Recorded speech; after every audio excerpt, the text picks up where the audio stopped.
अभी तक हम लोगों ने देखो डिजिटल के अंदर बेसिक टूल्स के बारे में बात की है जो डिजिटल इलेक्ट्रॉनिक्स या डिजिटल सर्किट में हमारी मदद करने वाले हैं। जैसे हो गया बूलियन अलजेब्रा, हो गया के-मैप, हो गया लॉजिक गेट्स, हो गई। ये सभी क्या है? बिल्डिंग ब्लॉक्स है। ये डिजिटल इलेक्ट्रॉनिक्स के सर्किट्स को बनाने के काम में आते हैं। लेकिन अभी तक हम लोगों ने सर्किट्स के बारे में बात नहीं की।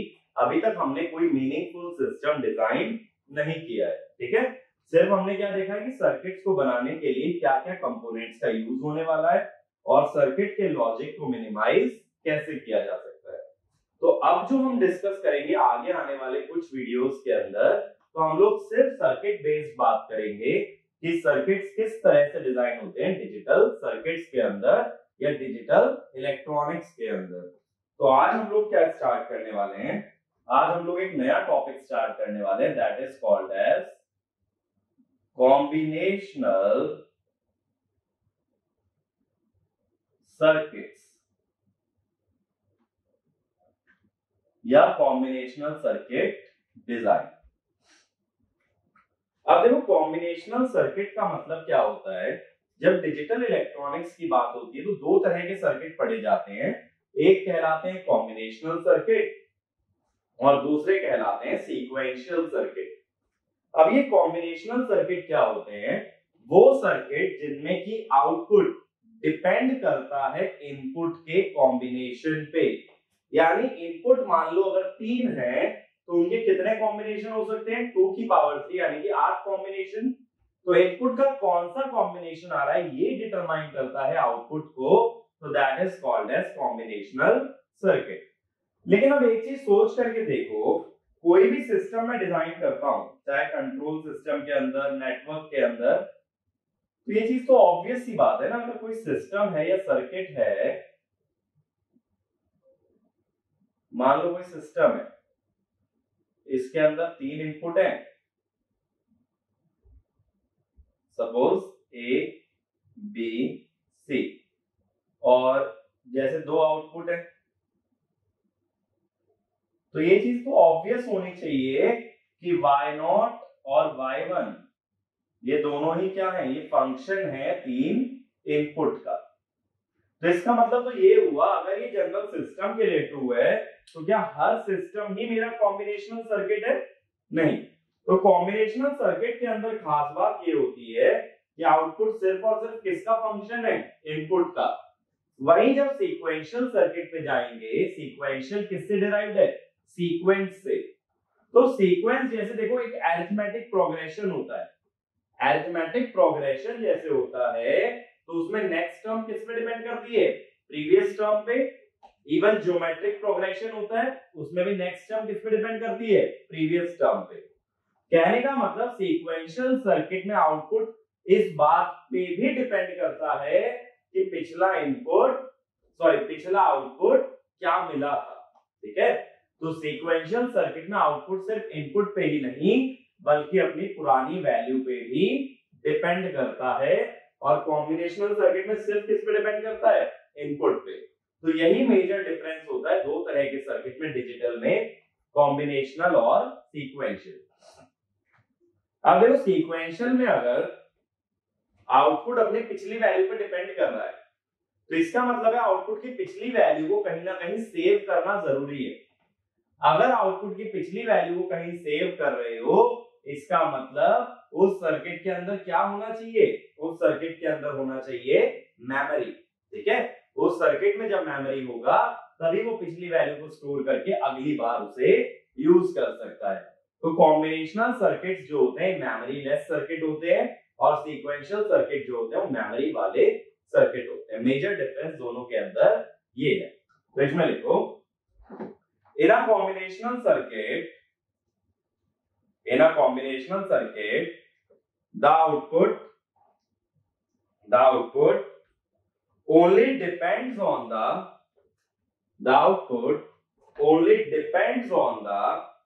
value of input, regardless of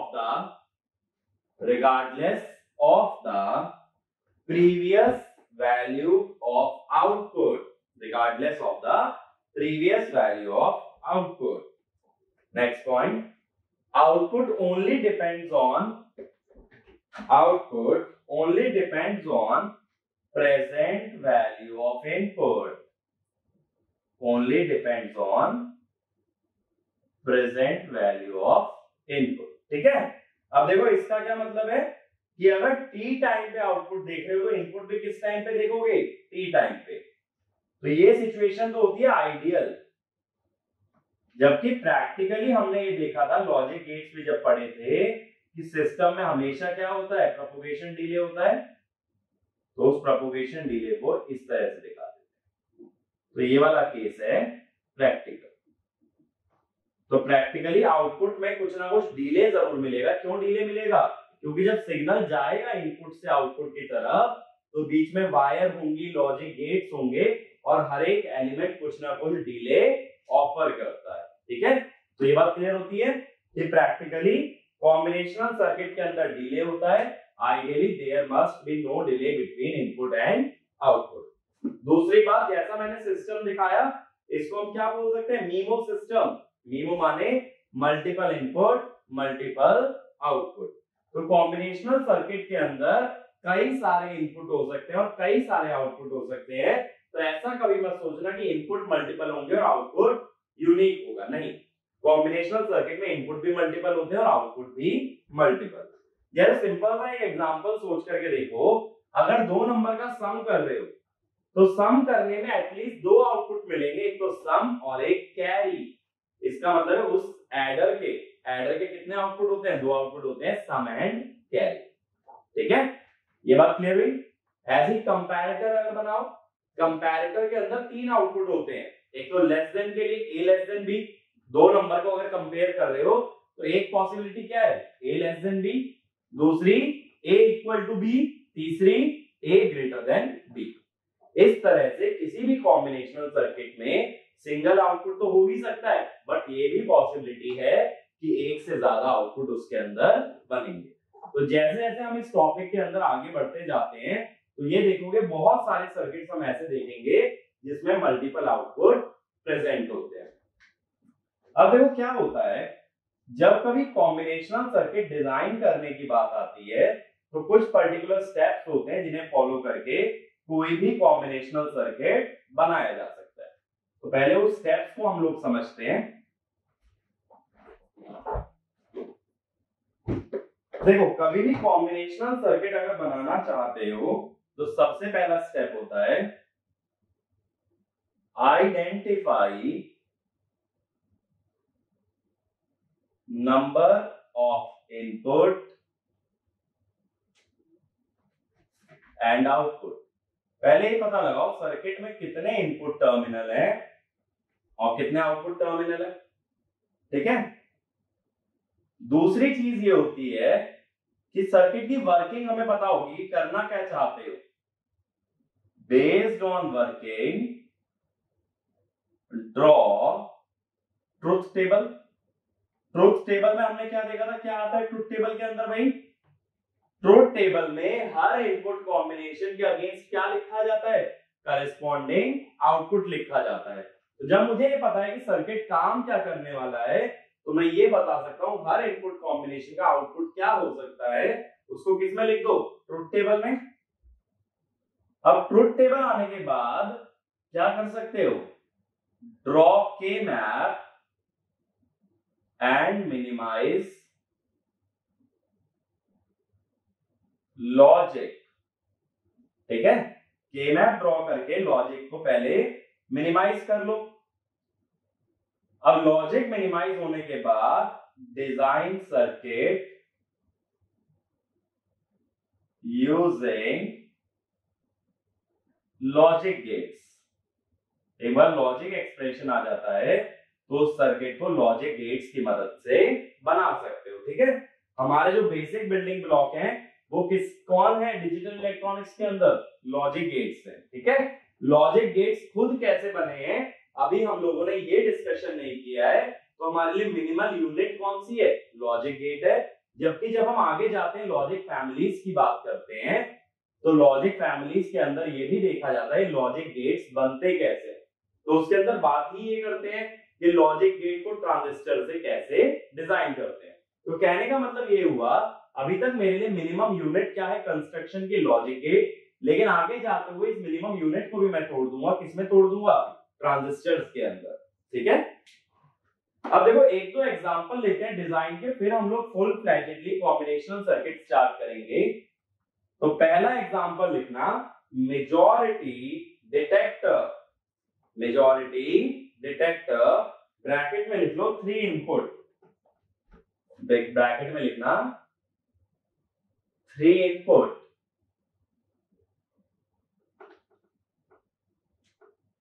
अब इसमें एक पॉइंट लिखो, a majority detector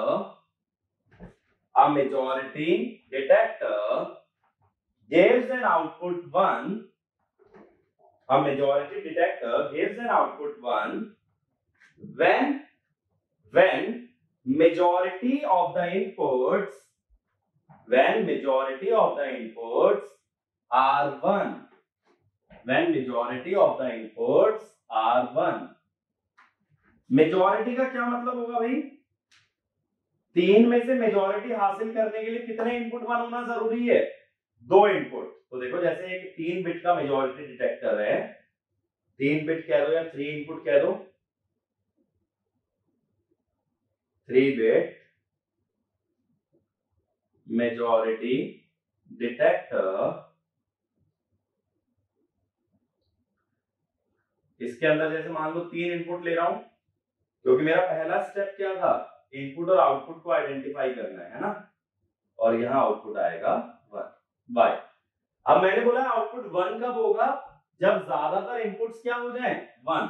3 में से ज्यादातर इनपुट 1 होने का मतलब 3 में से जब 2 इनपुट 1 हो जाएंगे तो आउटपुट क्या हो जाएगा 1। तो बनाते हैं जरा ट्रुथ टेबल, देखो A B C और Y है ना।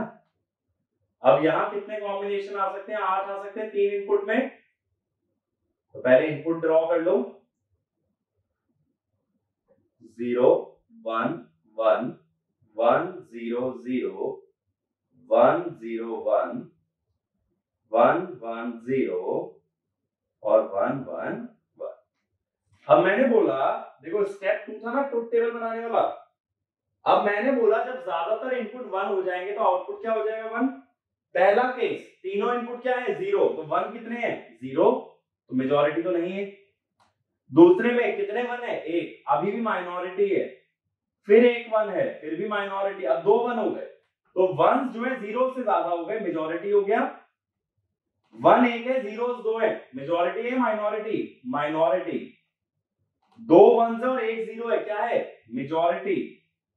2 1 1 0 मेजॉरिटी, तीनों 1 मेजॉरिटी। ठीक है, तो जब भी नंबर ऑफ 1 0 से ज्यादा होंगे तो उसे क्या बोल दोगे मेजॉरिटी। अब तीसरा क्या था, के मैप बनाना है। यहां कितने वेरिएबल का के मैप बनाओगे भाई, यहां बनेगा 3 वेरिएबल का के मैप। ठीक है, A B C,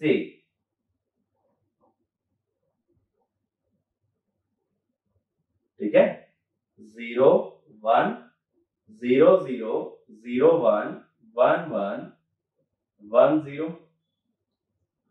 0 1 3 2 4 5 7 6। ठीक है, चाहे तो यहां डेसिमल वैल्यू भी लिख लो ताकि मिनटर्म आइडेंटिफाई कर पाओ। तो डेसिमल क्या होगा 0 1 2 3 4 5 6 7। अब देखो जरा कौन कौन सी मिनटर्म पे बना रहा है। पहले मिनटर्म नंबर 3 पे बना रहा है, फिर मिनटर्म नंबर 5 पे बना रहा है, 7 पे और 6 पे। ये 4 1s आ रहे हैं। अब देखो यहाँ क्वाड तो बन नहीं सकता ना, चारों 1 एक स्क्वायर के फॉर्म में नहीं है, तो क्या बनाओगे पेयर। देखो एक पेयर बन गया, ये बन गया दूसरा पेयर, और ये बन गया तीसरा पेयर। ठीक है, अब यहां अगर वेरिएबल लिख लो BC, BC बार, B बार C, B बार C बार और A बार A। ये वर्टिकल वाली मिनटर्म बताओ जरा क्या होगी, इसमें कॉलम कॉमन है, ये है BC। हॉरिजॉन्टल की पहली A कॉमन और कॉलम में से C कॉमन, AC। दूसरी हॉरिजॉन्टल वाली A कॉमन और कॉलम में से B कॉमन, AB। तो AB plus BC plus AC। ऐसा एक्सप्रेशन हमने पहले भी देखा है जब मैंने सेल्फ डुअल की बात की थी कि ये एक्सप्रेशन क्या है, इट इज सेल्फ डुअल।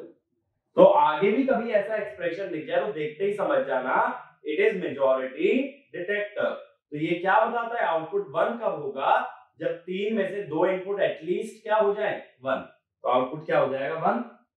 अब देखो इसको ड्रॉ कैसे करेंगे, लॉजिक सर्किट बनाना है ना लास्ट, पहले 3 एंड की टर्म्स है, बाद में क्या किया है और।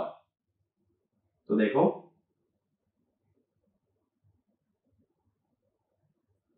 तो पहले ही हमने कर लिया एंड, दूसरे एंड गेट में क्या जाना चाहिए, बी जाना चाहिए और सी जाना चाहिए।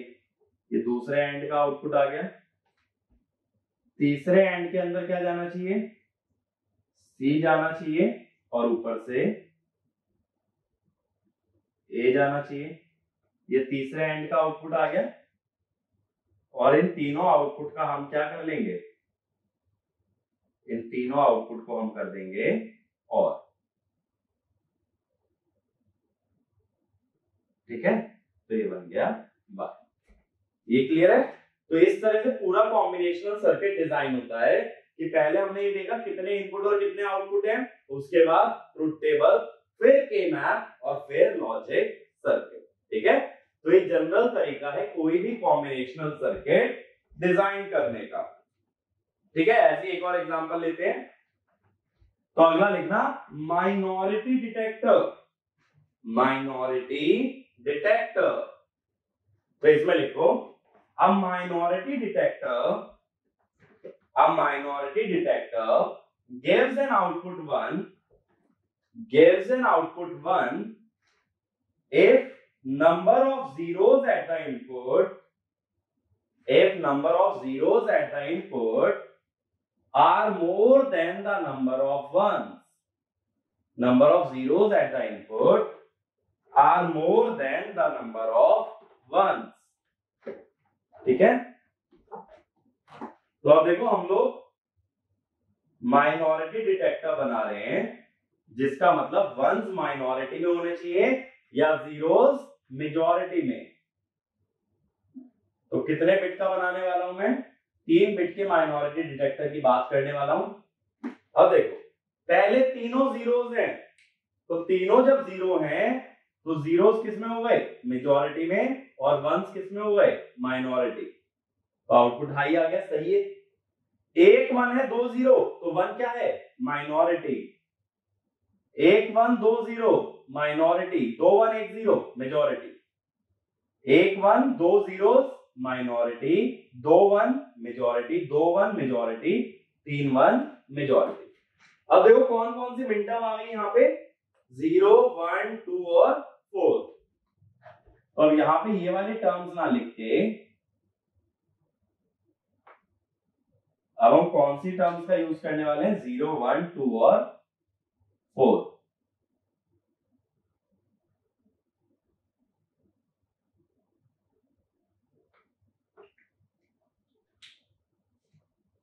0 1 2 4।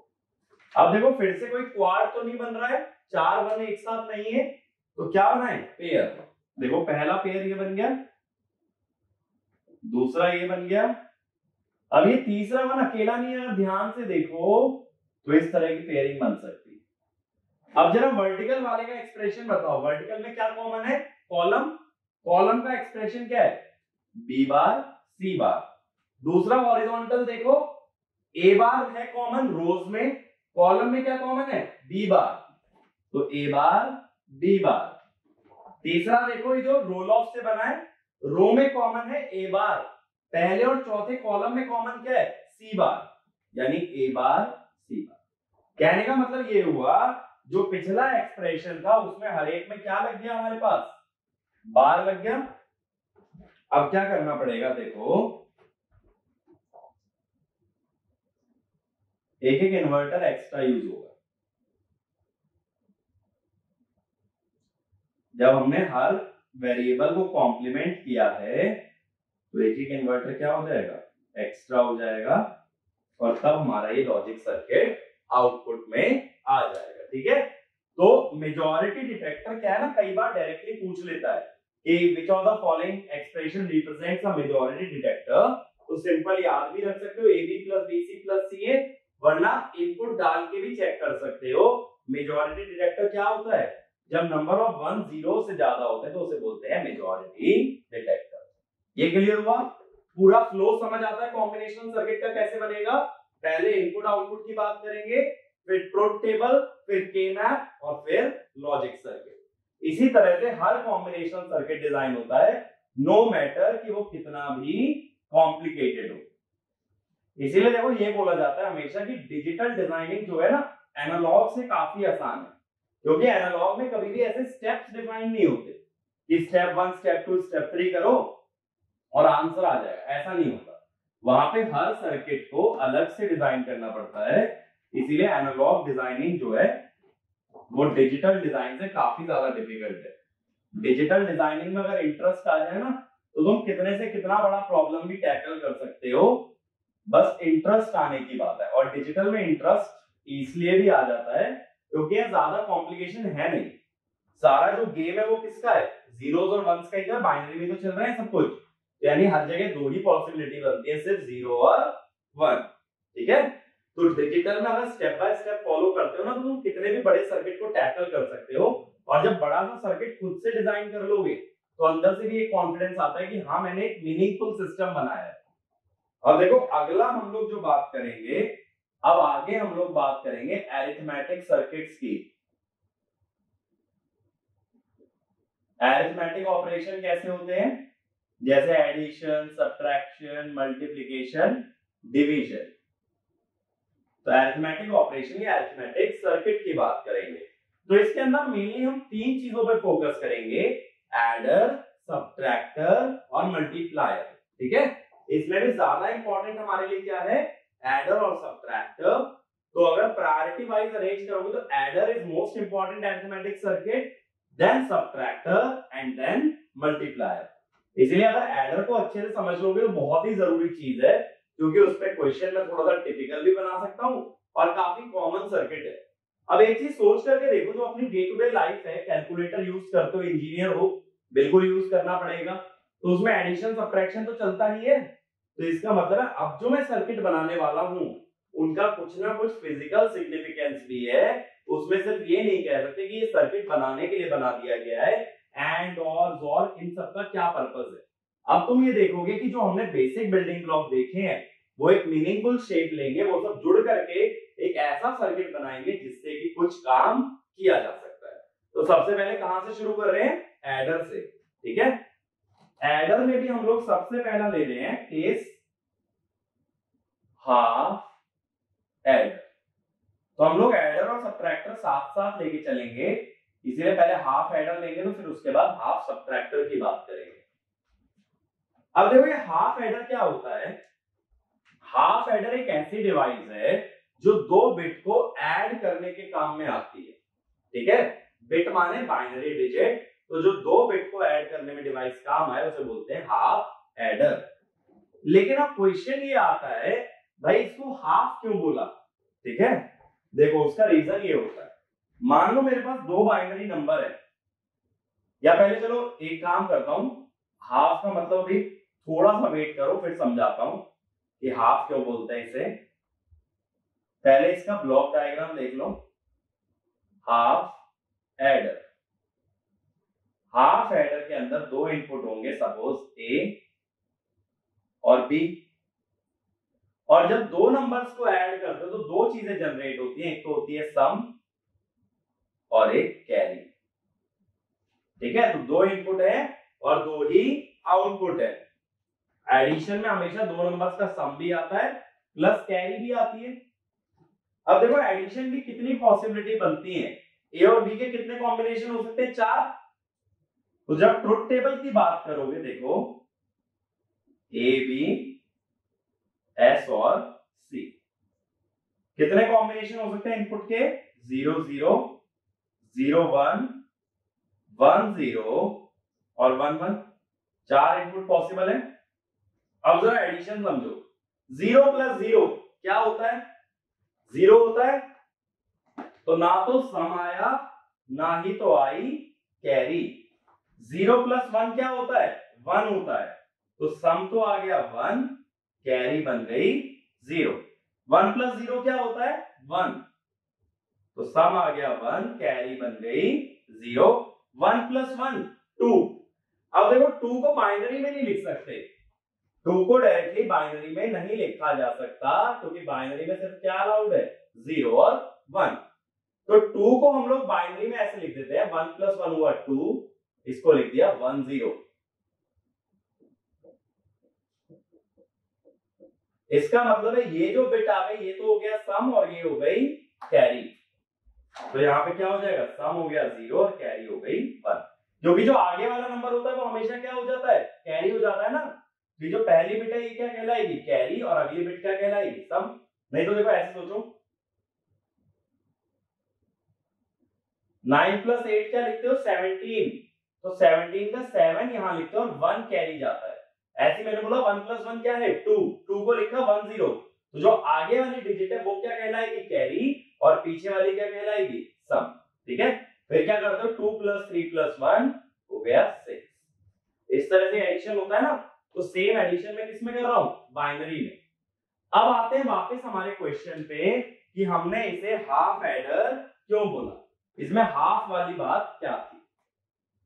अब एक चीज सोचो, अगर एक प्रैक्टिकल केस लें, मान लो मेरे पास दो 4-4 बिट के नंबर है और मैंने 4 बिट के ग्रुप को क्या नाम दिया था? याद करो, शुरुआत में बताया था 4 बिट के ग्रुप को बोलते हैं निबल। तो मेरे पास दो निबल है, जैसे देखो 1 0 1 1 0 1 0 1। अब जरा इन दोनों को ऐड करो। एडिशन हमेशा कहां से शुरू होता है? लास्ट डिजिट से, याद है ना। डेसिमल में भी कहां से शुरू करते हो? लास्ट डिजिट से। 1 और 1, 1 और 1 का सम आता है 0 और कैरी चढ़ जाती है 1। अब देखो इस वाले एडिशन में, देखो इस वाले में कितने नंबर से ऐड कर रहे हो? 3। क्यों? एक पिछली बिट की कैरी भी लेकर के चल रहे हो।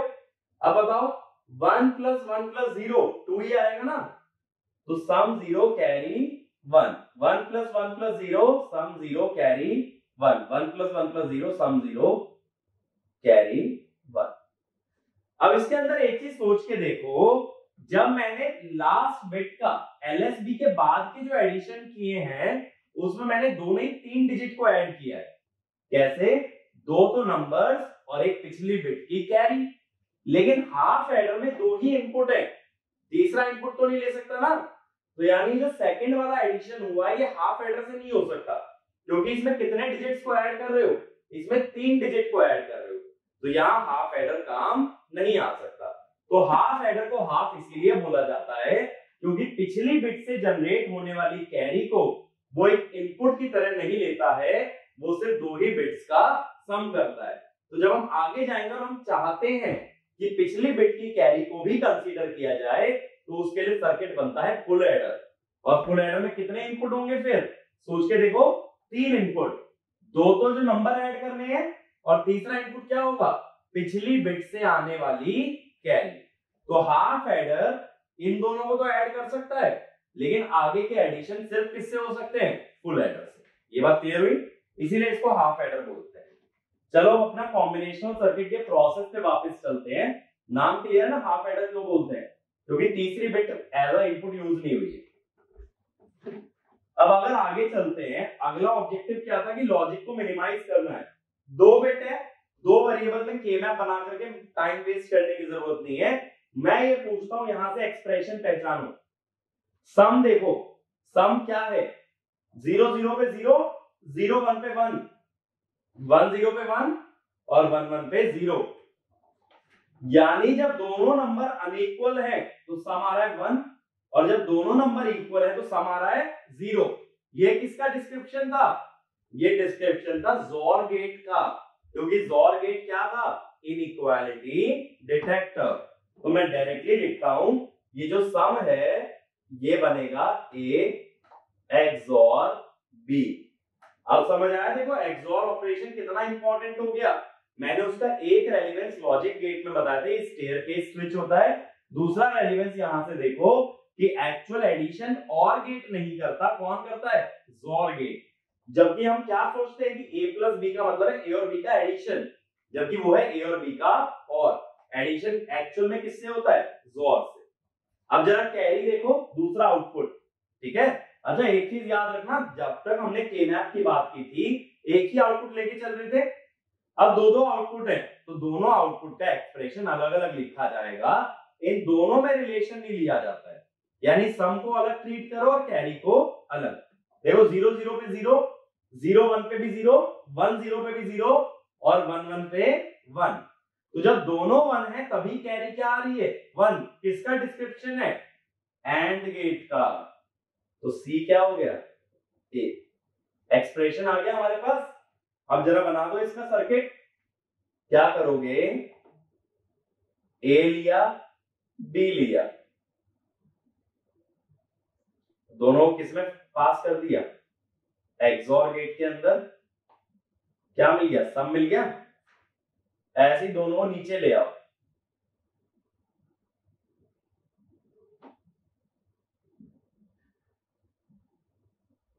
किसमें पास कर दो? एंड गेट में। क्या बन गया? कैरी। अब देखो जब लैब में एक्सपेरिमेंट करते हैं ना इसका सर्किट का, तो ये तो तुम्हारी चिप बन के आएगी, आईसी कह सकते हो। लैब में क्या करते हैं, चेक करने के लिए 0 और 1 यहां कनेक्ट कर दी जाती है एक एलईडी। ये एलईडी हमने एक्सटर्नल लगाई है, यानी जब आउटपुट 1 आएगा तो ये एलईडी जल उठेगी। तो एलईडी ग्लो करती है माने 1, एलईडी ग्लो नहीं करती माने 0। ठीक है, तो ये वाली एलईडी कब ग्लो करेगी? दो जगह 0 1 और 1 0 पे और ये 1 1 पे। तो एक आउटपुट हो गया यहाँ पे सम और ये हो गया कैरी। ठीक है, तो डिजिटल के आउटपुट को ऑब्जर्व करने का एक ही तरीका है कि आउटपुट पे एलईडी लगा दी जाए और अगर एलईडी ग्लो कर गई तो वो क्या होगा? ऑन या फिर 1, और एलईडी अगर ग्लो नहीं की तो क्या हो जाएगा? 0। अब देखो जैसा हमने बोला था कि नैंड नॉर ये दो ऐसे गेट है जो यूनिवर्सल गेट है, यानी कोई भी लॉजिक सर्किट बनाने के काम में आ सकते हैं। अब अगर मैं ये चाहता हूं कि इस डिवाइस को जोर और एंड गेट से ना बनाते हुए किससे बनाऊं? नैंड गेट से। तो देखिए नैंड गेट से कैसे बनेगा। तो हम नैंड के अंदर इंप्लीमेंटेशन देख रहे हैं।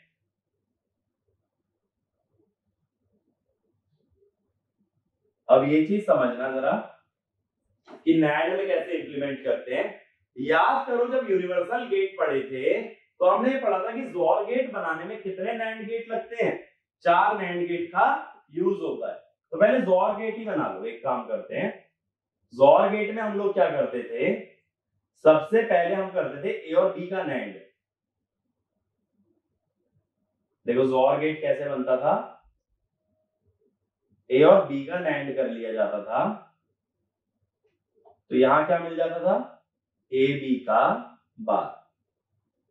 अब ये जो आउटपुट होता था ये दो नैंड गेट में जाता था।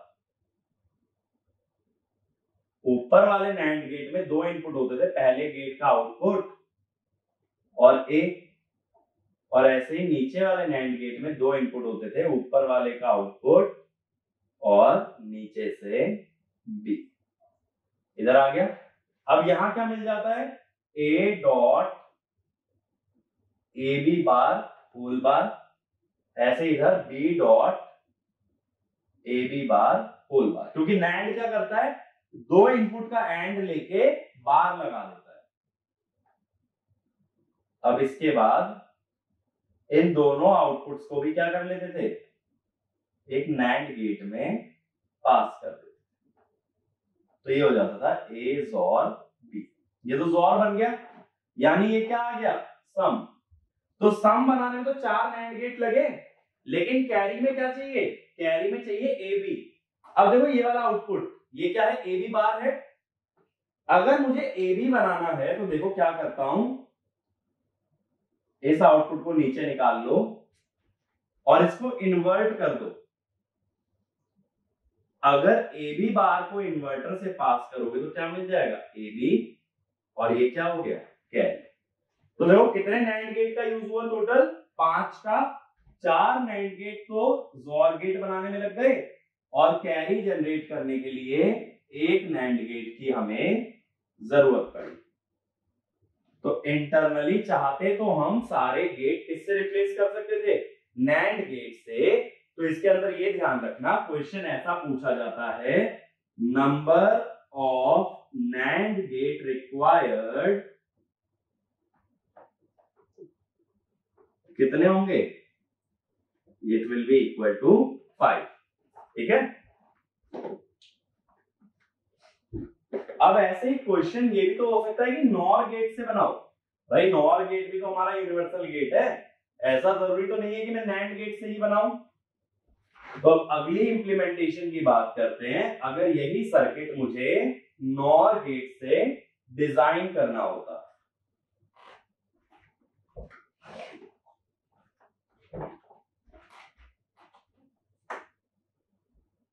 नॉर गेट इंप्लीमेंटेशन,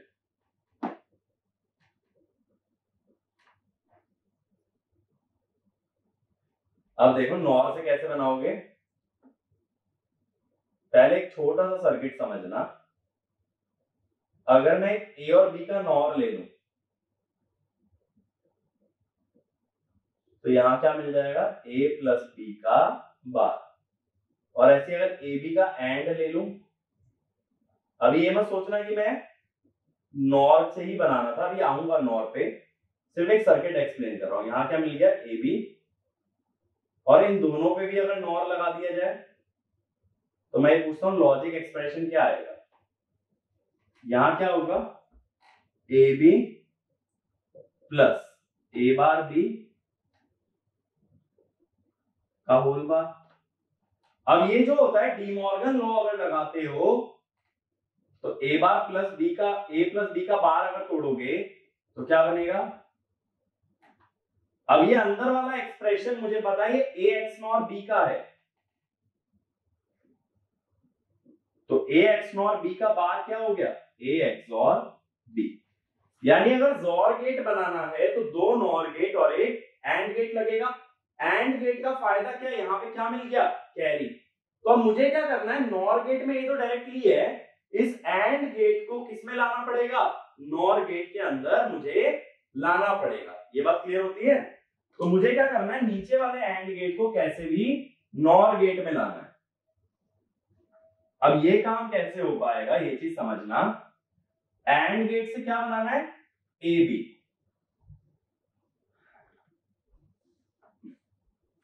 देखो एंड गेट से जो ए बी बनने वाला है, ए बी को ऐसा कह सकते हो, ए बी के बार का बार, अंदर वाले बार को अगर तोड़ लो डी मॉर्गन लॉ से, ए बार प्लस बी बार का बार, यानी ए बार और बी बार का नॉर करना है। तो ए बार बनाने के लिए क्या लगाओगे, नॉर गेट। अब देखो कैसे चलते हैं, ये ऊपर मैंने सबसे पहले ए और बी इन दोनों को नॉर गेट में भेज दिया। अब मुझे नीचे बनाना था ए और बी का बार।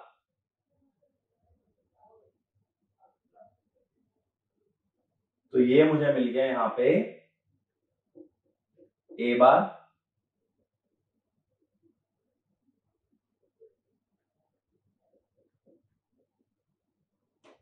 ऐसे ही मुझे यहां बनाना था बी का बार, तो मुझे नीचे क्या मिल गया, बी का बार। अब मुझे पता है ए बार और बी बार का अगर नॉर ले लिया जाए तो क्या मिल जाता है, एंड गेट ना। तो ये नीचे वाला एंड गेट 3 नॉर गेट से बन गया।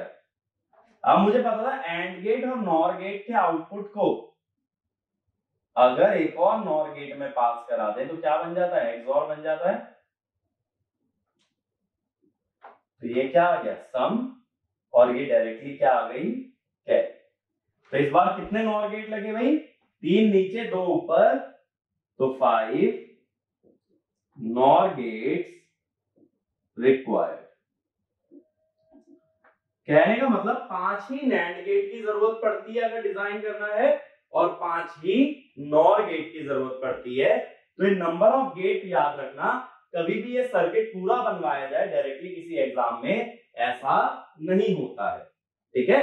हमेशा क्या होगा कि वो ये पूछ लेगा कि अगर नैंड गेट से इंप्लीमेंट करता तो कितने गेट्स की जरूरत पड़ती, या नॉर गेट से इंप्लीमेंट करता तब कितने गेट की मुझे जरूरत पड़ती, ठीक है। तो ये क्लियर है। हाफ एडर, हाफ एडर कुछ भी नहीं है, एक ऐसा सर्किट जो 2 बिट को ऐड करे और ये 2 आउटपुट देता है, एक तो 2 बिट का सम और एक उससे बनने वाली कैरी।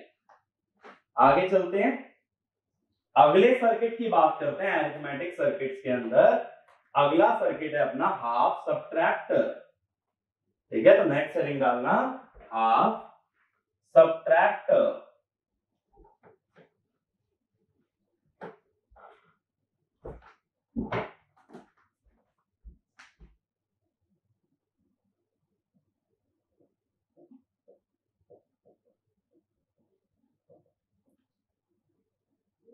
अब देखो, जैसे हाफ एडर क्या करता है, 2 बिट का एडिशन करता है, ऐसे हाफ सब्ट्रैक्टर क्या करता है, 2 बिट्स का डिफरेंस लेता है। लेकिन फिर इसे हाफ क्यों बोला, अगेन सोच के देखो, अगर 2 डेसिमल नंबर्स का सब्ट्रैक्शन होता है, जैसे 63 और 29 सपोज। अब मुझे बताओ सबसे पहले क्या करते, 3 में से 9 सब्ट्रैक्ट करते हैं, 3 लेकिन छोटा नंबर है तो क्या करते, बोरो लेते। जब यहां से बोरो लेते 1 तो ये बन जाता 13, 13 में से 9 जाता 4, ठीक है। और फिर यहां क्या बचता 5, 5 माइनस 2 3। तो जब बोरो ले रहे हो तो एक तरह से एक बिट से दूसरी बिट क्या जाती है, बोरो। तो हाफ सब्ट्रैक्टर 2 ही बिट का डिफरेंस ले रहा है, तो तीसरे इनपुट को इग्नोर कर रहा है। वो इनपुट क्या है, बोरो इनपुट, ठीक है।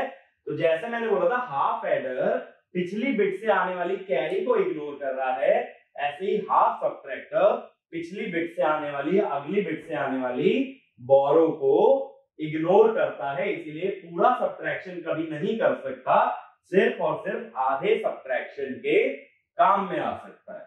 तो जो हाफ सब्ट्रैक्टर होता है, इसमें लिखना half subtractor is used to take the difference of 2 bits, is used to take the difference of 2 bits, but it does not consider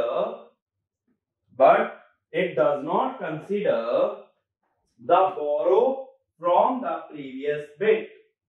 It does not consider the borrow from the previous bit. अब देखो, जब 2 numbers का difference लेते हैं तो 2 चीजें होती हैं, एक तो डिफरेंस आता है और एक आता है बोरो।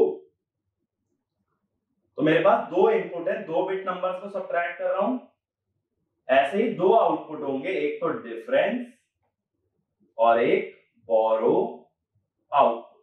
बी आउट का मतलब है बोरो आउटपुट, ये बात समझ आई। तो इस सिस्टम के अंदर 2 ही इनपुट है और 2 ही क्या है, आउटपुट। अब 2 इनपुट के कितने कॉम्बिनेशन बन सकते हैं हमारे पास, सोच के देखो। 2 इनपुट के कितने कॉम्बिनेशन जनरेट कर सकते हो, 0 0 0 1 1 0 और 1 1। समझ के देखते हैं, मुझे क्या करना है यहां, basically a minus be perform करना है, ठीक है। 0 में से 0 गया तो ना तो कोई डिफरेंस ना कोई बोरो। अब बात है 0 में से 1 गया, 0 में से 1 नहीं घटा सकते। एक चीज देखो, अभी जब मैंने डिफरेंस बताया था, मैंने बोला था 3 में से 9 नहीं घट सकता है, तो जब यहां से 1 लिया था तो ये क्या बन गया था, 13। 13 में से 9 कम हो सकता था, ऐसे ही देखो, जब 0 में से 1 सब्ट्रैक्ट कर रहे हो तो नहीं हो सकता। तो हम क्या कर लेते हैं, एक बोरो ले लेते हैं 1, और बोरो लेने के बाद ऐसा मत कहना कि 1 हो जाएगा। देखो यहाँ 3 से 4 नहीं हुआ था, वो 1 इसके पहले आके लग गया था, 10th प्लेस में लग गया था। ऐसे ही यहाँ जो 1 बोरो ले रहे हो वो कहां लग जाएगा, 0 के आगे। और 1 0 का क्या मतलब होता है डेसिमल में, 2 2 माइनस 1 क्या आ गया, 1। ये बात समझ आई। तो जो 1 बोरो हो रहा है कभी भी ऐसा मत करना उसे 0 में जोड़ दो, वो 0 के आगे आके प्लेस होगा और 1 0 बन जाएगा 2। तो डिफरेंस कितना आया 1, लेकिन बोरो कितना लेना पड़ा 1। 1 में से 0 गया 1 आ गया, बोरो लेने की जरूरत नहीं पड़ी। 1 में से 1 गया 0 डिफरेंस आया और बोरो की जरूरत नहीं पड़ी। ये बात समझ आई। बोरो कब जरूरत पड़ता है, जब हम एक छोटे नंबर में से एक बड़े नंबर को सब्ट्रैक्ट करते हैं। अब इसके अंदर जरा डिफरेंस में देखो 1 कहां कहां पे आ रहा है, डिफरेंस के अंदर 1 आ रहा है 2 जगह। अगर इसको डेसिमल में लिखा जाए कहां कहां पे 1 आ रहा है, डेसिमल है 0 1 2 3। तो कौन कौन सी मिन टर्म पे 1 आ रहा है, 1 और 2 पे। तो मैं डिफरेंस को लिख देता हूं सिग्मा m 1 2, और बोरो आउटपुट में 1 कहां आ रहा है, मिन टर्म 1 में आ रहा है। तो सिग्मा की तो जरूरत ही नहीं है, एक ही मिन टर्म आ रही है। अब देखो सिग्मा m 1 2, फिर से देखो 0 1 पे आउटपुट आ रहा है 1, 1 0 पे आउटपुट आ रहा है 1। ये किसका काम है, ये काम है एक्सॉर गेट का। तो ये हो गया A एक्सॉर B, यानी हाफ एडर का जो सम आता है वही हाफ सबट्रैक्टर का क्या है, डिफरेंस। लेकिन हाफ एडर में कैरी आउटपुट जो आया था वो इस वाली मिन टर्म पे आया था 3 पे। अब की बार बोरो आउटपुट कहां आ रहा है 1 पे। 1 वाली मिन टर्म का नाम बताओ। मिन टर्म लिखने के लिए क्या बोला था, 0 का कॉम्प्लीमेंट, तो क्या होगा A बार B। तो बोरो आउटपुट हो गया min term 1 which is A bar B। तो अब देखो इसका क्या मतलब हुआ, कैरी आउटपुट क्या था AB और डिफरेंस बोरो आउटपुट क्या है A बार B।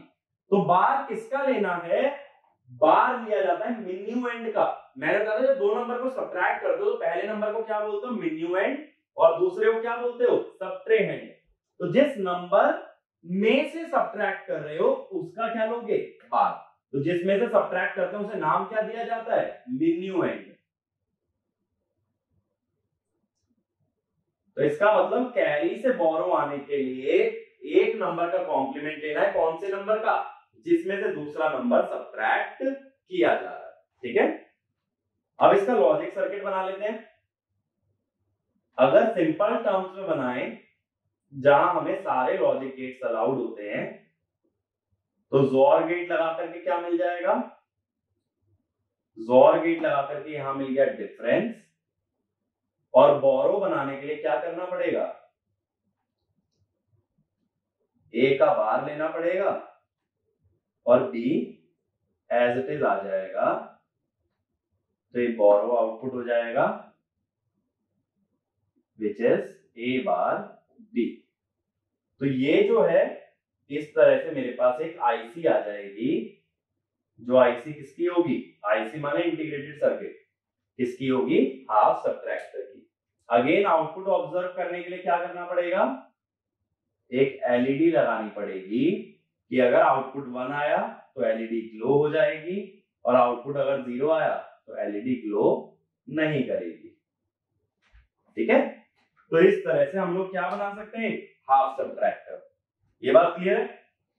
अब जैसे हाफ एडर में किया था, अगर इसमें भी मैं ये चाहूं कि मुझे पूरा सर्किट बनाना है नैंड गेट या नॉर गेट की मदद से, तो पहले नैंड गेट की बात कर लेते हैं। तो हम बात कर रहे हैं नैंड गेट इंप्लीमेंटेशन। अच्छा वैसे एक चीज सोच के देखो, यहां मैंने जो डिफरेंस है ना वो कोई कॉम्प्लीमेंट की मेथड से नहीं किया, यहां मैंने डिफरेंस डायरेक्टली कर दिया। तो अगर ये चीज समझ पा रहे हो ना कि बोरो की टर्म्स में डिफरेंस कैसे लिया जाता है, तो बहुत ही अच्छी बात है, क्योंकि तब तुम्हें कभी कॉम्प्लीमेंट का यूज ही नहीं करना पड़ेगा कभी सब्ट्रैक्शन करने के लिए। अब वापस आ जाओ नैंड गेट पे। हमें पता है एक्सोर गेट कैसे बनता है, एक्सोर गेट 4 नैंड गेट से बनता है। तो देखो ए बी, इन दोनों को किस में पास कराया है, नैंड गेट के अंदर पास कराया, फिर इसके आउटपुट को एक और नैंड गेट में भेजा,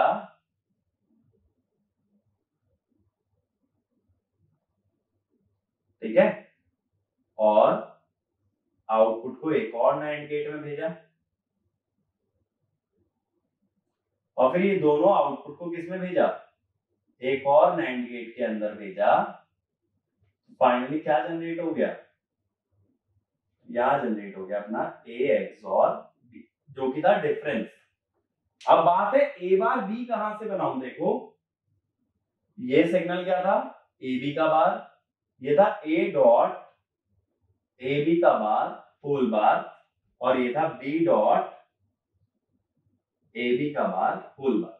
अगर इन दोनों सिग्नल्स को सिंप्लीफाई किया जाए, देखो ए डॉट ए बी का बार, ए बी के बार को क्या लिख लोगे, ए बार प्लस बी बार का बार, तो ये क्या हो गया, ए इंटू ए बार क्या हो जाएगा 0, A into B bar A B bar, ये बन गया।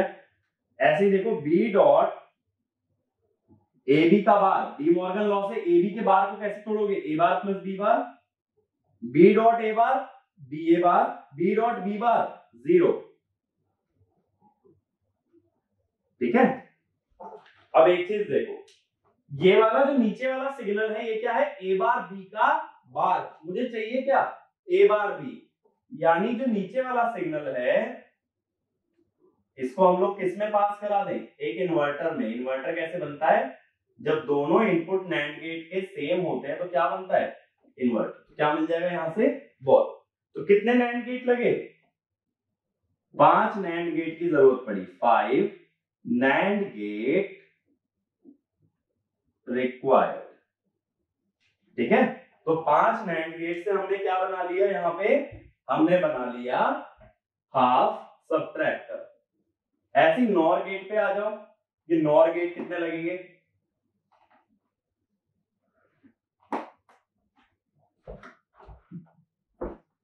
अब नॉर गेट में जैसे नैंड गेट से एक्सॉर बनता है, ऐसे ही नॉर गेट से क्या बनता है, एक्स नॉर बनता है।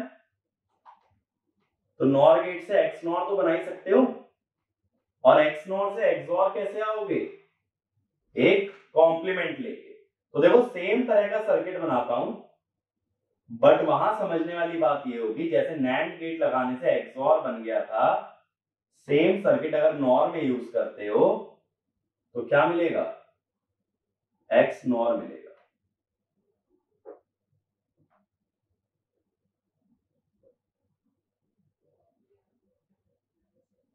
ये ऊपर वाला एक्स नॉर गेट लगा दिया, एक नीचे नॉर गेट लगा दो जैसे नैंड लगाया था, और इसमें क्या पास कर दो, दूसरा इनपुट, ये ए है हमारा और ये हमारा बी है, और ये दोनों नॉर गेट का आउटपुट एक और नॉर गेट से पास कर दो, ठीक है।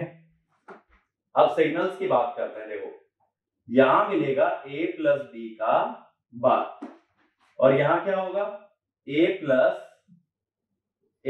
बी का बार होल बार, और इधर क्या होगा, बी प्लस बी का बार होल बार। अब अगर ये सिग्नल्स को सिंप्लीफाई किया जाए, ए प्लस बी का बार क्या लिख सकते हो, ए बार प्लस बी बार, इसको क्या लिख सकते हो, A plus A bar B bar, redundant literal rule से इसे लिख सकते हो ए प्लस बी बार। इसे क्या लिख सकते हो, ए प्लस बी बार को ए बार बी का बार और बार। मैंने डी मॉर्गन थ्योरम उल्टी लगा दी, क्योंकि अगर देखो अंदर वाला ब्रैकेट खोलोगे तो यही मिलेगा ए प्लस बी बार, तो ये हो गया ए बार बी। तो ये वाला सिग्नल किसके बराबर है, ए बार बी के। सेम वे में ये वाला सिग्नल किसके बराबर होगा, ए बी बार के। अब देखो अगर ये ए बार बी है तो ये डायरेक्टली क्या मिल गया, बोरो आउट मिल गया, और अगर ये एक्स नॉर गेट बना है तो इसको एक्सॉर बनाने के लिए क्या लगा दो, एक इन्वर्टर। इन्वर्टर लगा के क्या मिल गया, यहाँ पे डिफरेंस आउटपुट आ गया, तो ये क्या हो गया, डी। तो यानी कितने नॉर गेट लगे हमारे पास, 5 नॉर गेट रिक्वायर्ड। फिर डायरेक्टली नंबर याद रख लो 5। तो नैंड हो या नॉर हो, हाफ एडर हो या हाफ सब्ट्रैक्टर हो, 5 ही गेट्स की जरूरत पड़ती है दोनों के इंप्लीमेंटेशन के अंदर। ये चीज क्लियर है कि हाफ सब्ट्रैक्टर हमारा काम कैसे करता है, ठीक है। तो हाफ सब्ट्रैक्टर क्या करता है, 2 बिट्स का डिफरेंस लेता है, लेकिन तीसरा जो कि बोरो होना चाहिए उसको ये कंसीडर नहीं करता है। ये चीज क्लियर है। तो आज के लेक्चर के लिए इतना ही कि जो अरिथमेटिक ऑपरेशन का हमने शुरुआत की है, तो हमने किससे शुरू किया, एडिशन और सब्ट्रैक्शन से। अब नेक्स्ट लेक्चर में जब आगे बढ़ेंगे तो मैं दिखाऊंगा एक कंप्लीट एडर कैसे बन सकता है, जिसमें कि पिछली बिट से आने वाली कैरी को भी कंसीडर किया जाता है, ठीक है। तो उसका डिटेल्ड एनालिसिस देखेंगे। इस वाले में पूरे में याद क्या रखना है कि 5 गेट की जरूरत पड़ती है, नैंड हो चाहे नॉर, हाफ एडर और हाफ सब्ट्रैक्टर बनाने के लिए, ठीक है। तो इस लेक्चर के लिए इतना ही, आगे नेक्स्ट लेक्चर में कंटिन्यू करेंगे। Thank you.